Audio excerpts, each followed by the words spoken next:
Isang lalaki patay dahil sa pananaksak ng isang kaibigan sa Valenzuela City. Ang biktima at isa pang kaibigan ng sospek napagbuntungan lamang umano ng galit matapos na awatin ang sospek na may nakaalitan sa party na kanilang pinuntahan. Si Isaiah Mirafuentes sa detalye. Patay sa saksak ang lalaking ito sa Valenzuela. Ang salarin, ang mismo niyang kaibigan. Sugatan din sa braso ang isa pang kaibigan. Galing daw ang tatlong magbabarkada sa isang party. Pumunta sa birthday party yung tatlong magkakaibigan. Tapos yung si suspect may nakalitan dun sa birthday na pinunta nila. Tinangka ng dalawang biktima na iuwi na lang ang suspect para hindi lumala ang tensyon. Pero ikinasama ito ng salarin.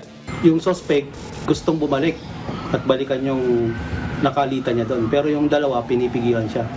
At doon nag-init yung ulo ng suspect at itong dalawang kaibigan niya ang kanyang napagbalikan.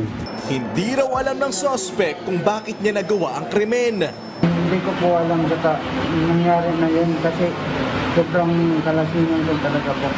Agad na nadala sa ospital ang dalawang biktima pero binawian ng buhay ang isa.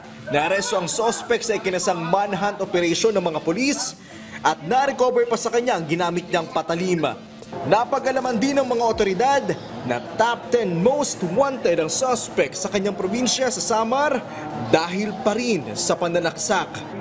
Kasong homicide and frustrated homicide ang asunto laban sa suspect. Isaiah Mirafuentes para sa Pambansang TV sa Bagong Pilipinas.